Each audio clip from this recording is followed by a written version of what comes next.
Is legally carrying a firearm probable cause that you're committing a crime? An officer of the Waterbury, Connecticut Police Department used Mr. Sukena's legally possessed firearm as probable cause to detain him and to search his vehicle.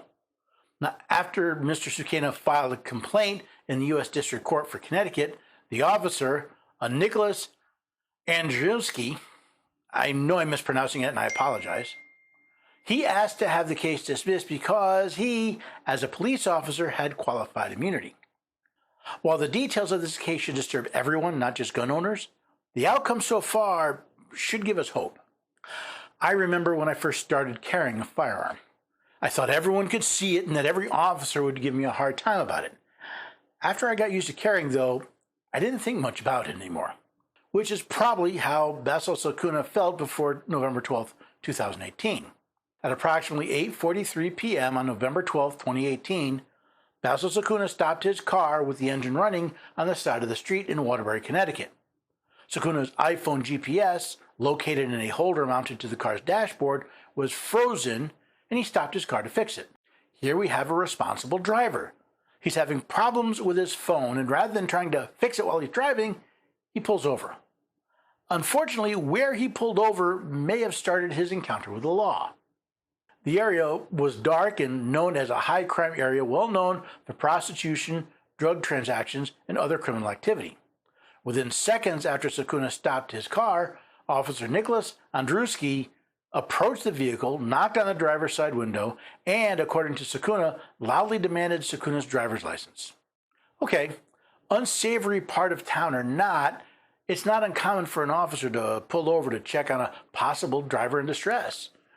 There are many reasons for the officer to loudly demand Sakuna's driver's license, but it should not be a problem, right?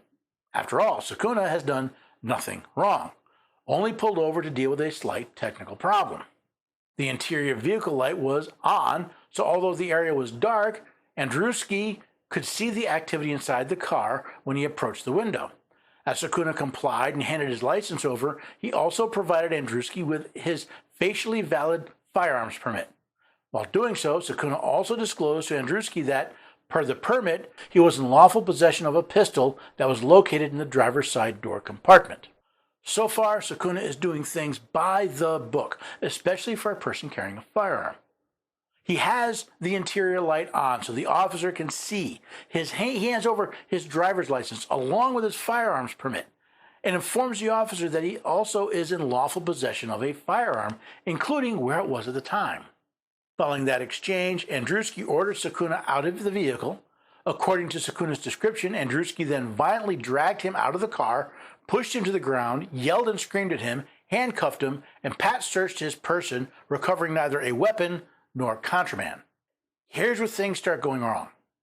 Officer Andrzejewski has no reason to be concerned for his safety, since Mr. Sakuna is being compliant with his commands. Instead, Officer Andrzejewski is treating Mr. Sakuna as if he caught a felon in the act of committing a crime. Still, Officer Andrzejewski didn't stop there.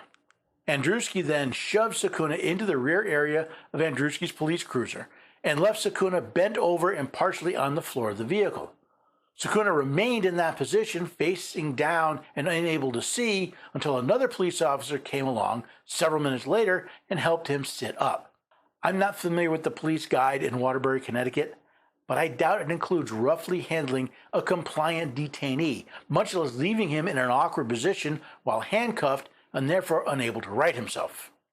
Once the other officer repositioned Sakuna in the cruiser, Sakuna saw Andrzejewski search his entire car, both front and rear, as well as the car's trunk.